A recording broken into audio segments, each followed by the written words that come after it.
నన్ను ప్రోత్సాహపరుస్తూ ఈ సమయాన్ని ఇచ్చిన దైవ సేవకుని బట్టి నేను ఎంతగానో నా వందన వచనాన్ని తెలియచేస్తుంటున్నాను. చాలా సంఘాల్లో, చాలా మందిరాల్లో, కొద్ది మందిరాల్లో మాత్రమే ఇట్లాగా కొంతమంది బిడ్డలను దేవుని వాక్యాన్ని చెప్పడానికి ప్రోత్సాహపరుస్తారు. మన దైవ సేవకుడు ఏదో బాగా చెప్తారని కానీ, లేకపోతే ఇలా బాగా చదువుకున్నారని కానీ ఇవేమీ చూడకుండా ప్రోత్సాహపరచడానికి, ఎంకరేజ్ చేయడానికి దైవ సేవకుడు ఈ మంచి అవకాశాన్ని మాకు ఇచ్చారు. అందును బట్టి నేను దైవ సేవకుడిని బట్టి వందన వచనాన్ని తెలియజేస్తుంటున్నాను. సాధారణంగా మనం ఎవరైనా మరణ వ్యవస్థలో ఉన్నప్పుడు, వారి చివరి మాటలు చెబుతుంటున్నప్పుడు, చివరిగా ఉన్నప్పుడు వారిని చూడడానికి వస్తాం. వారితో ఏం మాట్లాడతారో అని మనం చాలా ఆసక్తిగా చూస్తాం. వారి చివరి మాట్లాడిన మాటలను మనం చాలా గౌరవంగా తీసుకుంటాం. వాటిని అనుసరించడానికి ప్రయత్నం చేస్తాం. వాటిని ఎప్పుడు తమాయించుకోవడానికి ప్రయత్నం చేస్తూ ఉంటాం. లేకపోతే చివరి సమయాల్లో మనం లేకపోతే కనుక చాలా బాధపడతాం. అయ్యో, నాతో ఏం మాట్లాడలేదు, ఏమీ చెప్పలేదు అని చెప్పి మనం చాలా కృంగిపోతూ ఉంటాం. కొన్ని పరిస్థితులు మనం చూస్తే అలాంటి పరిస్థితుల్లో యేసు ప్రభువు కొన్ని మాటలు మాట్లాడారు. మనందరికీ వెరుగున మాటలు, శ్రేష్టమైన మాటలను ప్రభు మాట్లాడారు. ప్రపంచవ్యాప్తంగా ఈ దినమందు ప్రతి ఒక్కరూ ప్రతి మందిరాల్లో కూడా ధ్యానం అవుతుంటున్న మాటలు ఈ మాటలు. అందులోని మాటలను మనందరం ధ్యానం చేయబోతుంటున్నాం. చివరి మాటలు మనం చాలా శ్రేష్టంగా గుర్తుపెట్టుకుంటామండి. ఎగ్జాంపుల్, విలియం కేరీ గారు అంటారు, నేను చనిపోయిన తర్వాత నా గురించి ఎవరు మాట్లాడుకోవద్దు, కానీ నాకు ఇచ్చిన రక్షణనిచ్చిన యేసయ్యను గురించి మీరు మాట్లాడుకోవాలి. ఎప్పుడు మాట్లాడినా కానీ విలియం కేరీ ఇలా చేశారని కాదు, కానీ నాకు ఇంత గొప్ప రక్షణ ఇచ్చిన యేసయ్య గురించి మాత్రమే మాట్లాడుకోవాలి. ఏమే అట్లాగే చెబుతూ ఉంటారండి. అలాగే విలువైన వ్యక్తులు ఆ మాటల్ని మనం, ఆ లాస్ట్ మాటలని చాలా వాల్యుబుల్గా మనం ఎంచుతాం. ప్రభువైన యేసు ప్రభు కూడా సిలువలో ఒక 7 మాటలు మాట్లాడారు. ఆ భారమైన సిలువలో ఒక్క మాట మాట్లాడడానికి కూడా చాలా ఇబ్బందికరమైన పరిస్థితి.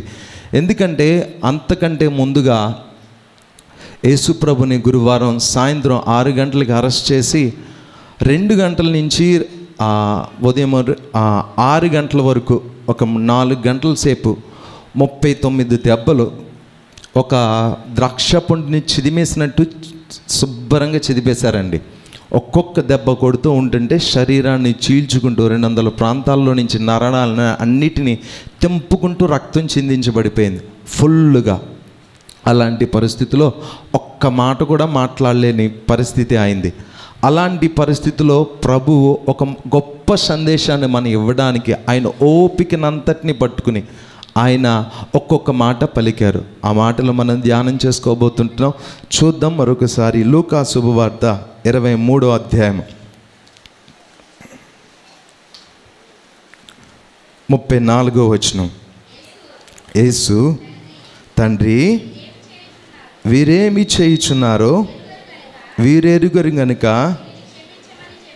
వీరిని క్షమించండి. యేసు ప్రభువు శిలువ మీద ఆకాశానికి భూమికి మధ్య వేలాడుతూ పలికిన మొట్టమొదటి మాట ప్రపంచం నెవ్వరిపోయిందండి. ఎందుకంటే మనం ఇందాకైనా చెప్పుకున్నాం కదా, ఆయన ఇంచుమించుగా ఒకటి తక్కువ 39 దెబ్బలు చెత్త కింద కొట్టేశారు. శరీరం అంతా దున్నబడిన నేల వలె అయిపోయింది. మొత్తం ఆయన అవమానించారు. 5480 దెబ్బలు ఒంటి నిండగా అంత విస్తారంగా కొట్టేశారండి. సుమారు 150 కిలోలు ఉన్న బరువున్న ఒక భారమైన చెక్కను మోసుకుంటూ ఆయన 700 మీటర్లు సిలువను గొల్గతా కొండ మీదకి తీసుకువెళ్ళారు. విపరీతమైన జ్వరం ఉంది, విపరీతమైన తలనొప్పి ఉంది. ఇంచుమించుగా ముళ్ళ కిరీటాన్ని అల్లి ఆయన తల భాగాన్ని గుచ్చినట్లయితే అవి ఎదర 3 వెనకాలేమో 16 ఇంచుమించుగా తల భాగంలో నుంచి రక్తం గారుతుంది. శరీరంలో ప్రతి అణువ రక్తం గారుతుంది. అలాంటి సమయాల్లో ఆయన బాధించారు. రాత్రంతా కొట్టేశారు, రాత్రంతా ఆయన తిట్టారు, అవమానం చేశారు, ఆయన వస్త్రాలను తీసేశారు, నాక్కడగా చేసేశారు ఆయన్ని. అలాంటి వ్యక్తుల్ని చూస్తే మనం సామాన్యమైన వ్యక్తి అసలు ఏమి మాట్లాడలేని పరిస్థితి, చాలా తిడతారు కూడా. అలాంటి పరిస్థితుల్లో ఆయన చెప్తుంటున్నాడు, ఒక మంచి మాట చెప్తుంటున్నాడు, తండ్రి వీరేమి చేయుచున్నారో వీరెరుగరు గనుక వీరిని క్షమించండి. ఏమే ఇందులో మనకి మొదటి మాటలో ఆయన ప్రేమ ఏంటో అర్థమవుతుందండి, ఆయన హృదయం ఏంటో మనకు అర్థమవుతుంది, ఆయన మనస్సు ఏంటో మనకు అర్థమవుతుంది. యేసుప్రభు సిలువలో ఆయన 3.5 సంవత్సరాలు పరిచర్య చేసినప్పుడు ఆయన చాలాసార్లు చెప్పారు, చాలా మార్లు ప్రేమించారు. ఆయన ప్రేమకు ప్రతినిధిగా ఆయన ఏం చేస్తుంటున్నారో ఇక్కడ మనకు చూపిస్తున్నారు. ఆయన చెప్పడం మాత్రమే కాదు, చేసి చూపిస్తుంటున్నారండి. ఏమే ఆయన చెప్పడం మాత్రమే కాదు, ఆయన చేసి చూపిస్తుంటున్నారు. కొట్టిన వ్యక్తులను చూసి, తిట్టిన వ్యక్తులను చూసి, ఆయన అవమానపరిచిన వ్యక్తులను చూసి తండ్రితో చెప్తుంటున్నారు, అయ్యా వీరిని క్షమించండి. ఆయన ఎంత ప్రేమిస్తుంటున్నాడో ఆ మాట మనం చెప్పలేం. మన బిడ్డలని ఎవరైనా కనుక తిడితే కనుక, మన పిల్లలు తప్పు చేస్తే కనుక దైవ సేవకులు చెప్పారు కదా, మనం అడుగుతాం కదా, నా ముఖం చూసి విడిచిపెట్టండి అయ్యా, వీరిని క్షమించండి అయ్యా. ఒక తల్లి బ్రతిమలాడినట్లుగా యేసయ్య సిలువలో ఈ మాట పలుకుతుంటున్నాడు. వీళ్ళు ఏం చేస్తున్నారో వీళ్ళు తెలియట్లేదు, వీరు ఏమై ఉన్నారో వీరికి తెలియటం లేదు, వీరిని క్షమించండి అయ్యా, వీరికి ఏం చేస్తున్నారో వీరికి అర్థం అవ్వట్లేదు కనుక వీరిని క్షమించండి అని యేసయ్య తండ్రిని బ్రతిమాలుకోవడం మనం చూస్తుంటున్నాం. ఆయన ఎంత ప్రేమో, ఒక తండ్రి కంటే ఎక్కువ ప్రేమించేశాడు. మన బిడ్డలు మనం చేసినప్పుడు పక్కింటి వాళ్ళు ఏయో తీసుకొచ్చినప్పుడు మనం అంటాం కదా, క్షమించండి అమ్మా, వాళ్ళకి ఏం తెలియదు, నా ముఖం చూసి అని బ్రతిమలాడుకున్నట్లుగా తండ్రిని బ్రతిమలాడుకుంటున్నాడు. ఆయన ఒక్క కనుసైగ చేస్తే ఆయన నేను చేయలేనని తండ్రికి ఇంకొక రీతిగా ఆయన మొర్ర పెట్టి ఉంటే గనక మనకి ఇప్పటికీ ఆ క్షమాపణ వచ్చి ఉండేది కాదు, విమోచన వచ్చి ఉండేది కాదు, క్రైదన మన కొరకు చెల్లించబడి ఉండేది కాదు. ఆయన ఓపిక పట్టి ఆయన ప్రేమ చూపించారు గనుకనే మనకి ఈ విమోచన దొరుకుతుంది. హల్లెలూయా. మనకి ఈ మాటలు అర్థమవుతుందండి, ఎంత క్షమించారో మనల్ని.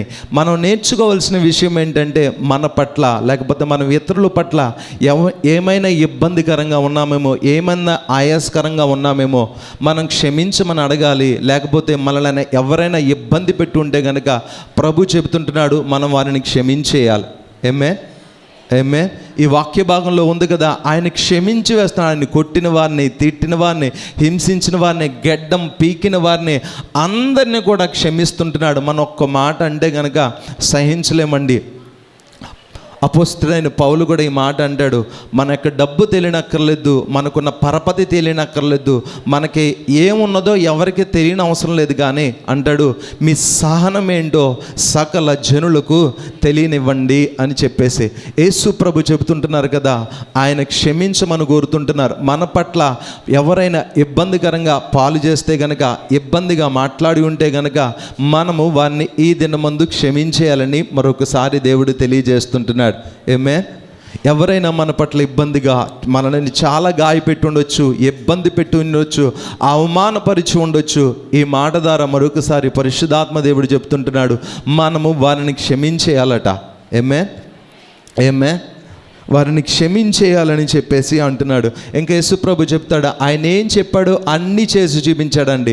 ఆయన మొట్టమొదటి ప్రసంగంలో కూడా చెబుతూ ఉంటాడు కదా, ఎవరైనా మిమ్మల్ని ఒక్క చెంప దెబ్బ మీద కొడితే కనుక మరొక చెంప ఇవ్వండి. మీరు క్షమిస్తేనే కనుక ఆయన మాట సెలవిస్తుంది. మనం గుర్తుపెట్టుకోవాలి, ఆయన మనల్ని ఎందుకు క్షమించమంటున్నాడంటే మనం క్షమించబడతామంట. మనం క్షమించకపోతే కనుక మనం తండ్రి ఎదుట క్షమించబడలేం. ఈ దినమందు మన పట్ల ఎవరైనా అపరాధంగా ఉండే గనక మనం ఏం చేయాలంటే వారిని క్షమించాలి. మనం ఏదైనా అపరాధం చేసి ఉంటే గనక ప్రభుని వారిని కూడా క్షమాపణ అడగాలండి.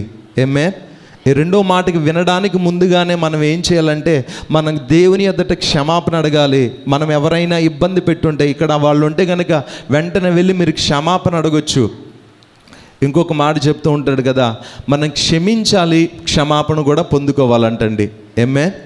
ఈ మాట ద్వారా మనం అది నేర్చుకుంటూ ఉంటాం, ఇంకా ప్రేమను నేర్చుకుంటాం, క్షమాపణ నేర్చుకుంటాం. ఆయన యేసు ప్రభు చెబుతూ ఉంటాడు, మీరు హింసించుచున్న వారిని గురించి ప్రార్థన చేయండి, మీ శత్రువుల గురించి ప్రార్థన చేయండి, వారిని ప్రేమించండి అని చెప్తుంటున్న మాట అన్నిటినీ ఈ వాక్య లేఖన భాగంలో నెరవేర్పులోనే మనం చూస్తూ ఉంటాం.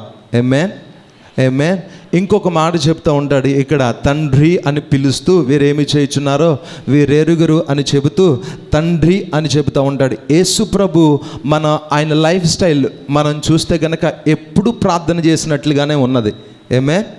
ఆయన ఎప్పుడు ప్రార్థన చేస్తూనే ఉన్నారు. సిలువలో ఆయన ప్రార్థన చేయడానికి ముందుగానే గెత్సెమనెలో కూడా ఆయన ప్రార్థన చేశారు. ఆయన పరిచర్య మొదలుకొని ఆయన రాత్రంతా ప్రార్థన చేశారంట. ఉదయం అంతా ఆయన సువార్తను ప్రకటన చేశారు. ఆయన వాడుకు చెప్పిన ప్రార్థించుటకు వెళ్ళును, ఆయన వాడుకు చెప్పిన ప్రార్థన చేయుటకు వెళ్ళును అని చెప్పి లేఖనాలు చాలాసార్లు మనకు చెప్పబడుతుంటాయి. ప్రతి దినం ఆయన ప్రార్థన చేస్తూనే ఉన్నారు. ఇప్పుడు కూడా మనకు ఒక మోరల్ చూపిస్తుంటున్నారు, ఒక నీతిని చూపిస్తుంటున్నారు. ఇబ్బందికరమైన పరిస్థితుల్లో మరణాపాయ సమయాల్లో కూడా, ఇంకా చనిపోతాము అన్న సమయాల్లో కూడా ప్రభు చెబుతుంటున్న మాట ఏంటంటే తండ్రికి మొర్ర పెడుతుంటున్నాడు. విజ్ఞాపన నేర్పిస్తుంటున్నాడు. మనం ప్రతి విషయాల్లో కూడా ప్రార్థన చేయాలి, ఓపికతో ప్రార్థన చేయాలి అని మనకు నేర్పిస్తుంటున్నాడు. యేసు ప్రభు 33.5 సంవత్సరాలు జీవిస్తే 3.5 సంవత్సరాల కాలమే బైబిల్లో రాయబడింది. కానీ ఆ 33.5 సంవత్సరాల కిందకి హెబ్రీ గ్రంథకర్త ఒక్క మాటలో తేల్చేస్తాడు. ఆయన శరీరధారి అయిన దినాల్లోనూ వేదనతోనూ దుఃఖముతోనూ కన్నీళ్లతోనూ ఆయన ప్రార్థన, యాచన, కృతజ్ఞతాస్తుతులు చెల్లించినందున ఆయన అంగీకరించబడ్డారట. ఆయన 33.5 సంవత్సరాలు కూడా ఏం చేశారు అంటే కనుక ప్రార్థన చేశారట, యాచన చేశారట, కృతజ్ఞతాస్తుతులు చెల్లించారట. ఇక్కడ మనం నేర్చుకోవాల్సింది ఏంటంటే ప్రతి నిమిషం మనం ప్రేమించడంతో పాటు, ప్రతి ఒక్కరిని ప్రేమించడంతో పాటు, వారిని క్షమించడంతో పాటు వారి కొరకు మనం ప్రార్థన చేయాలి. సిలువలో ఆయన చేసిన పని అండి. ఆయన అందరి కొరకు ప్రార్థన చేస్తుంటున్నాడు. వీరేం చేస్తున్నారు, వీరిని తెలియదయ్యా, వీరిని క్షమించండి అయ్యా, వీరిని మీరు మరిచిపోద్దయ్యా, వీరిని విడిచిపెట్టొద్దయ్యా, వీరిని క్షమించండి అయ్యా అని చెప్పి ఆయన విజ్ఞాపన చేస్తారు. అదే మాట మరొకసారి చూద్దాం. యెషయా గ్రంథం 53వ అధ్యాయము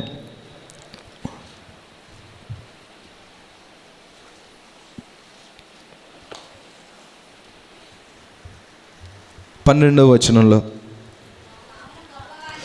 గొప్పవారితో